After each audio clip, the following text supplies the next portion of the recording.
Well, hello, I'm Janet Morana, Executive Director of Priest for Life. Welcome to Just Ask Janet. Well, many people always are asking me the question, how do we reach our young people with a good pro-life message? Because after all, they are being targeted in many ways. So, for example, Planned Parenthood, the largest abortion provider, they kind of get a free pass to come into high schools and give presentations on college campuses. Sometimes they even have their Planned Parenthood abortion clinics and counseling services right on college campuses. So it's kind of like they're right there trying to kind of get the young people using contraception, encouraging premarital sex. And if you get pregnant, don't worry, we'll fix it for you. So I know a lot of people are very frustrated. How do we get our young people at a younger age and get them to understand what's at risk here for them and how to deliver that pro-life message to them that they'll even accept it? Because very often, as you know, our young people, they kind of tune us out, don't they? And they're very into their devices. They have their cell phones. They're on social media. They're on, let's see, Well, I think Snapchat's gone out now. They're on all these other TikTok. Oh, that's it. TikTok is the newest one. And, I would call them the bad people there. They're out there trolling to influence them and get them.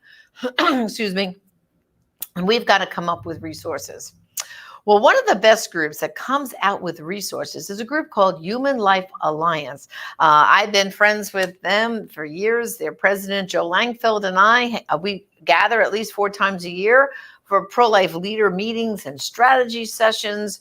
And they have produced for over 3 decades now about 232 million pieces of literature touching all age groups. They do things like for the Black community, the Spanish community, Hispanic community, an exciting new resource they have. And that's who my guest today is going to be talking about, new resources to get and target our young people so that we can educate them and so they don't get into the snatches and claws of the abortion industry. Well, joining me today on my program is Melissa Giles, and she is the Marketing and Development Coordinator for Human Life Alliance. I think she's a new kid on the block there. She's been there a little bit, yet less than a year. And of course, they're up in Minnesota where they're starting to defrost from the terrible winters they have. So, Melissa, welcome to the program. Thanks so much for having me on. This is great. Oh, it's my pleasure. So Tell us first your background, like what brought you from where you were? What were you doing? How did you find yourself over there at Human Life Alliance? Yeah, so I am originally from Michigan, and I moved out to Minnesota last summer in the middle of the pandemic. Thought it was a good time to move. But previously, I had been working as a college missionary at the University of Michigan. So I was on campus just working with college students, evangelizing, just making relationships with them and teaching them about the Lord. And when I moved, I knew that the youth and women were just a passion and a conviction that I had. So I knew whatever job I was looking for and praying for, that I really wanted that to be a part of it. And the Lord, the easiest way is I found Human Life Alliance because of the Lord, and he really just placed this job in my lap when I was moving. And so I started work for Human Life Alliance, and now I'm their marketing and just kind of like their program coordinator. It's a nonprofit organization, so we do a little bit of everything here. And I'm used to that. I love that. I love kind of the all hands on deck feel. Right. So our organization, like Janet, you spoke a little bit, but we do make informational materials just kind of across the entire like pro-life issues sort of like spectrum. And so one of those things is working and targeting, using our materials to target youth. And I think that's where my job now and my previous passion and conviction for youth really get to combine. And I'm really grateful the Lord has weaved that in together. So now you've helped develop a brand new, because Human Life Alliance, I know they have these informational like magazines. They've been producing them, like I said, for decades. We have at Priest for Life, we've always helped get them out there. But now you've got a new one kind of geared to teenagers. Tell us, how did you come up with this idea, and describe and maybe hold up your brand new resource? Yeah. So this is the magazine Just for Girls, and it's a flip magazine. So Just for Guys is on the other side. And you can see the posters actually behind me too of the covers. So this magazine is primarily, primarily when you get to the middle, literally the middle of it is on saving sex till marriage. And obviously abstinence is one of the easiest ways to help just this abortion crisis that's going on, especially on, like Janet, what you said, on college campuses, by targeting them earlier, by promoting this message of actually like not just, saving yourself for sex till marriage, but also we in this year, and I think as we go on in the future, just incorporating other sexual risks and other just like risky behavior that are gateways to being in a relationship or just sleeping around and then having an unexpected crisis pregnancy. Right. And so we're trying to, like, this year especially, we took a broader perspective in the magazine. Like, so the girl side, really encouraging them to like live with purpose, that their choices really matter. And that's kind of how we start the magazine on both sides. The men's are the same, just a different message, because guys are different than girls. So we try to start with an empowering note for them to actually own this and not be just given a message that, they're high schoolers and this is like a magazine for high schoolers, and we don't want to just tell them, this is what you should do, because they're in a time of life that they actually have to take it and then take responsibility and actually choose to save sex till marriage, to not engage in other risky behavior and stuff like that. Right. So now, I mean, you said you also were a missionary on a college campus. I don't know, were you a focused missionary? Because I've heard of that group. No? Or no, different type? I wasn't with Focus. I was with a much smaller group called University Christian Outreach. Okay.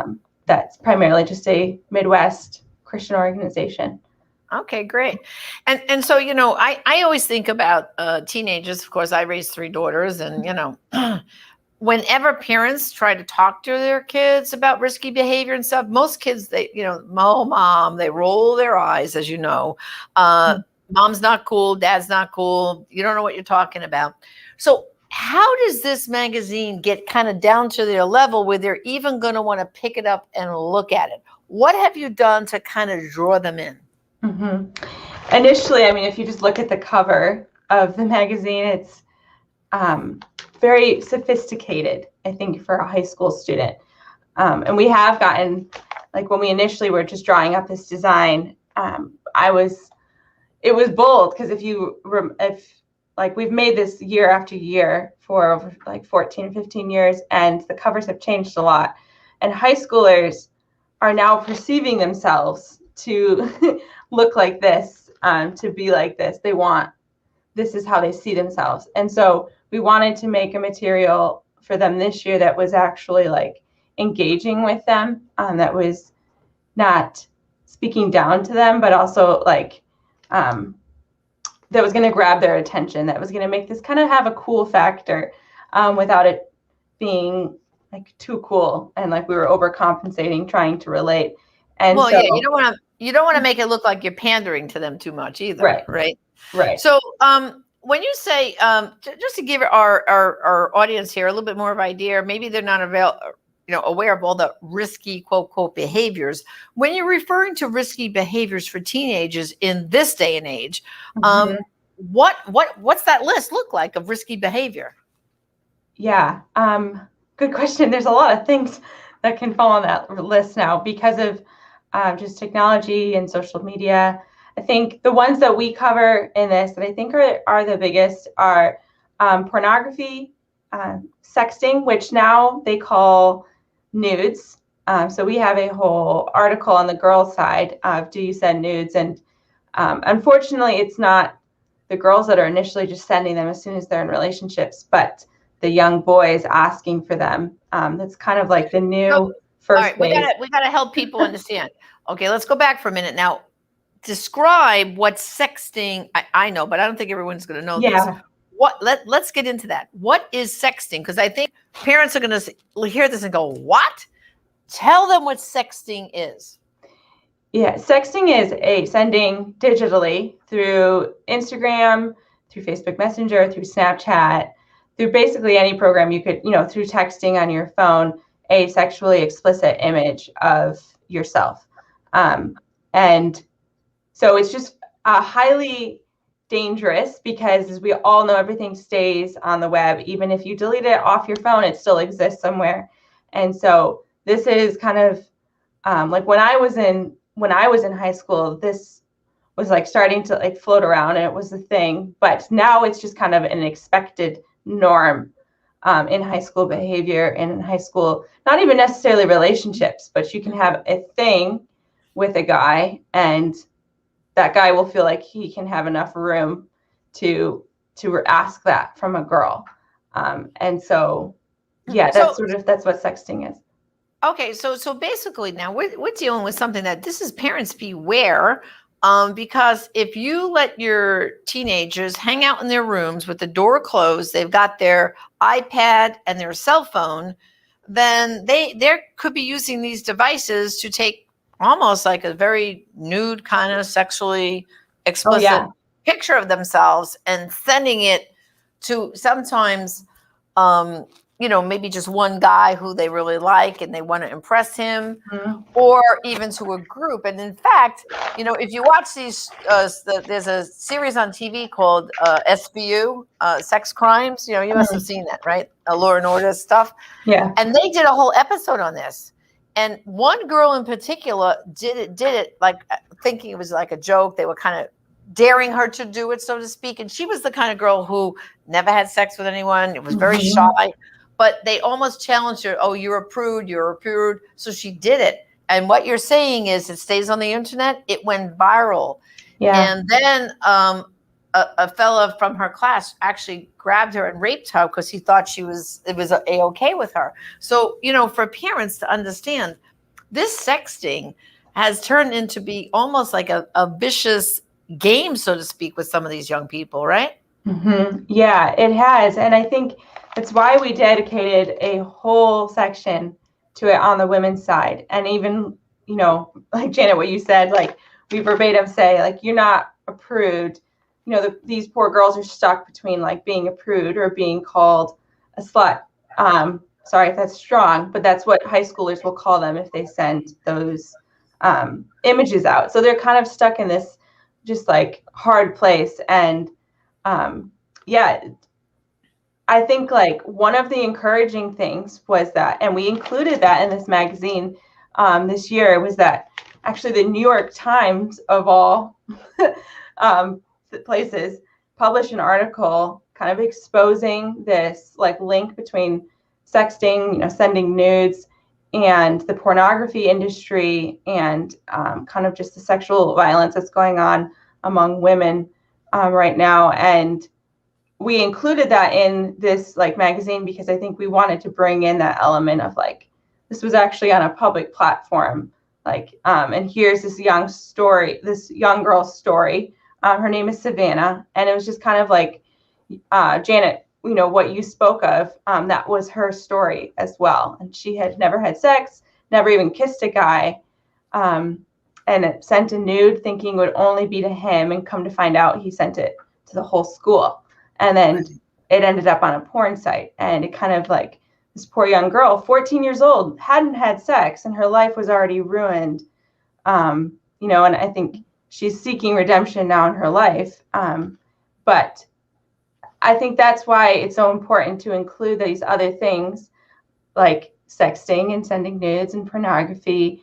And even, on the girls' side, we included even toxic friendships, talking about them to some degree, because all of these are just gateways to deeper and deeper risky and just scary behavior that a 14-year-old, 15-year-old just shouldn't be in.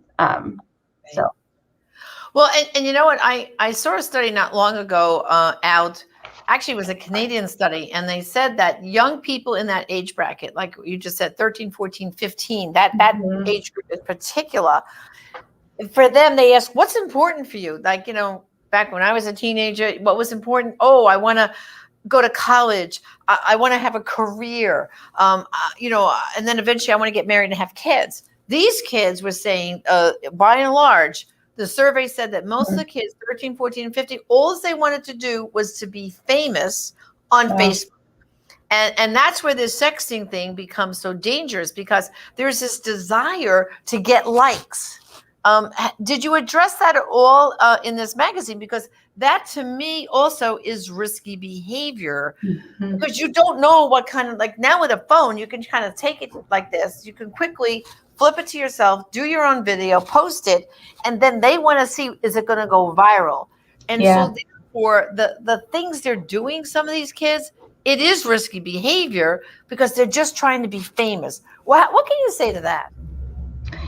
Yeah, I think that's a trend we were looking at with Generation Z in making this. And I think that's why we spoke so heavily in the intro pages to the magazine on both sides, to empowering them to be more and do more and have vision for their lives outside of this very small time of their life. High school is only 4 years.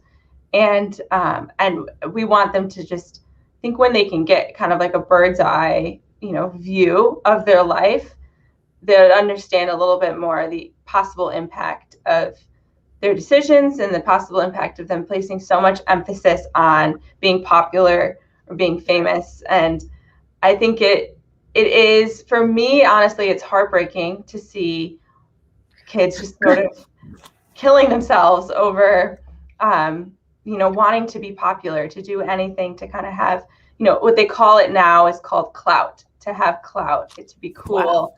Wow. And they'll do anything, including, really going out and doing like risky things. And I think, we're even seeing that with the app TikTok, with all of these different dares and dances, and they're just engaging in things that they have no idea what the impact will actually be. That's part of the message of the culture these days. It's just kind of like, it's just about now. It's about being happy now. And that's why we hit just so firmly in the beginning of like, we want you to have an enjoyable high school experience now.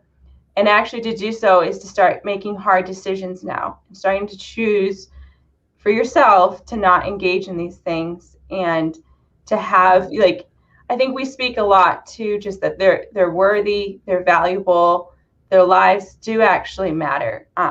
Because I think, Janet, like you were saying, that desire for fame and popularity is really just like, and it's, to them, it's being interpreted to like, all that matters is right now. And this is the peak time of their life. And we're kind of like, no, it's not. This is the beginning of your life. So start it well. And really want to be hopeful in that.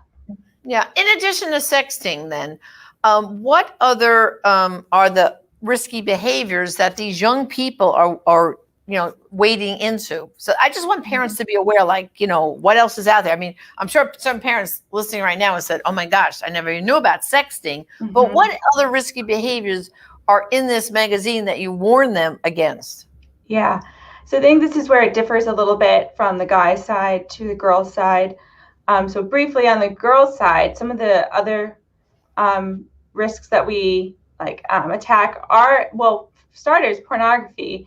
I think that always continues to surprise people, that women would struggle, and young women and high schoolers would struggle with pornography. But just briefly, thinking about these high schoolers doing online distance learning because of COVID-19, they've just been on devices, and hardcore pornography, not just a magazine, but the stuff that's found online is so easily accessible. And so we have an article for the girls on that, that kind of goes into that they're not alone in the struggle. Actually, 63% of women struggle with pornography. And then we just address some kind of like major red flags with like, this is why you're going to want to, quit that addiction, or, bring it into light.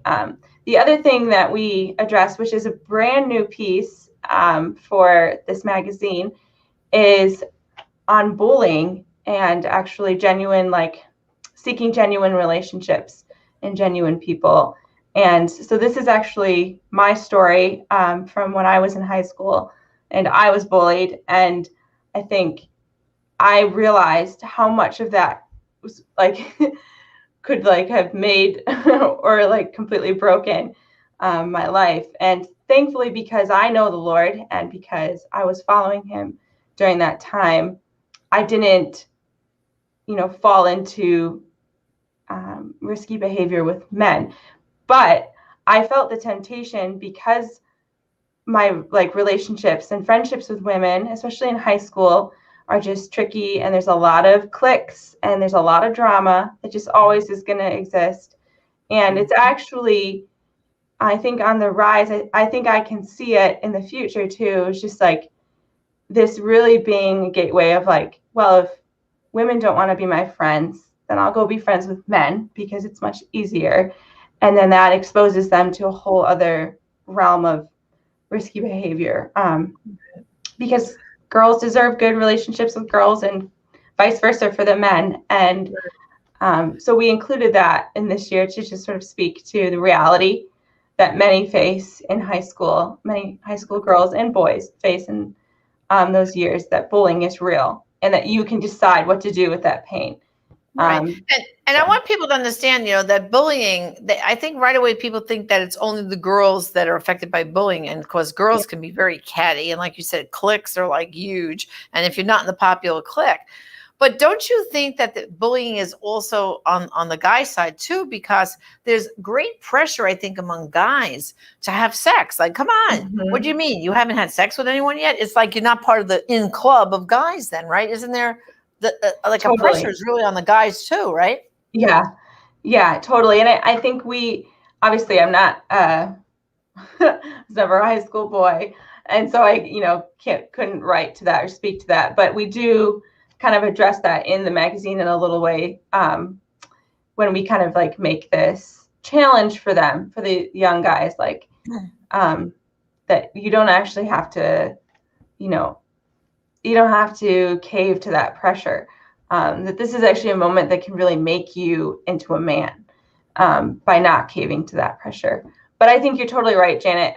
Bullying is not just girls or guys are not more prone to it. It happens in very different ways to both of us. So, yeah. All right. So now, how long has the magazine been out? And have you used a focus group of teenagers to get the initial, before distributing it widely like you've been doing? Did you get a focus group reaction to the magazine? Do they think it's cool? Are they embracing the message? So what can you tell me about the launching of the magazine? We launched the magazine in February of this 2021, so this past year. And so far, we've had good feedback from it. Most of our feedback has come from educators, from people who promote the abstinence message. And so we have not yet heard quite directly from the young students themselves so far. One of the cool things that we do get to use this magazine for is also placing it online and actually directly just linking these articles through Facebook ads. And we've had just really great success actually just reaching directly to, because you can do that with Facebook ads, you can target it to a certain age. And so we've been reaching 14 to 18-year-olds and placing our kind of most hot articles on there. So the ones about pornography, the ones about sending nudes. And we've gotten a lot of trolls and a lot of people saying a lot of things on those ads, but we've had some really, really positive feedback from just young people saying thank you for publishing this. I wish I had known the risks of pornography before I had gotten into it. I'm sending this to my friend because she's struggling with it.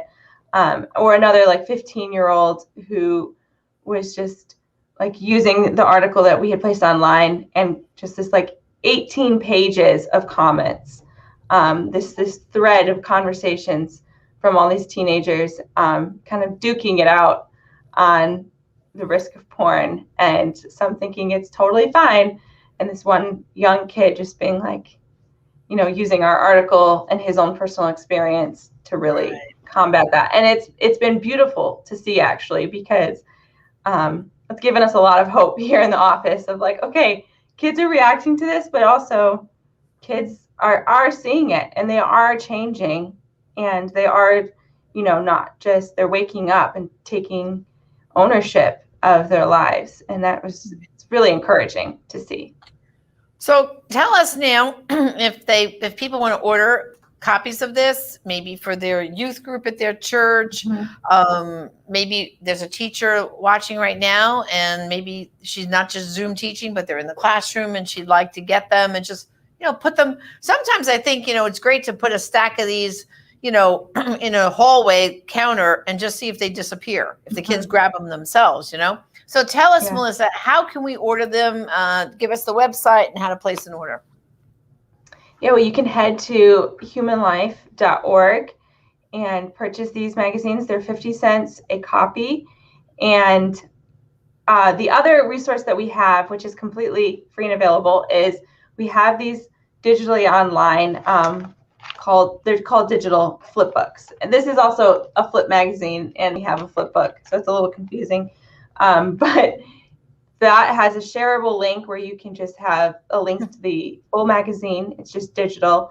And that is available. If you were to email us at feedback@humanlife.org, we can send you copies of the magazine and put in an order for you. We can also direct you to that flip book. The other thing we have is this magazine has its own website called j4gmagazine.com. And you can find all of this magazine just there in the digital version. And kind of is just a place that we can interact a little bit more with the people who are actually reading this. So, for example, we have a whole portion on the women's side, kind of like it's called Dear Livy, and they can kind of write in questions. And so we included some in the magazine, but then we have an option online at this landing page, j4gmagazine.com, where they can write more. So we wanted to just open it up as this goes out to schools and is spread around. But that is also available for everyone. So. Well, I want to thank you, Melissa, for joining us today. This is an awesome resource. I can't wait to get a few copies here. I want to get them to the youth group at my parish. And so I want to really thank you for this great discussion. And I hope more families, parents, schools will order this great new resource for your teens. So thanks for joining me. Yeah. Thanks so much for having me on. Yeah. Well, brothers and sisters, thank you too for joining us on Just Ask Janet. I hope this discussion enlightened you some, that our teenagers are at risk, but we've got an answer for that risk, is to give them some great information. So again, just for guys, just for girls, go to Human Life Alliance and get your copies today. Again, this is Janet Morana, Executive Director of Priests for Life. Thank you for joining our broadcast. God bless. I will be silent, no.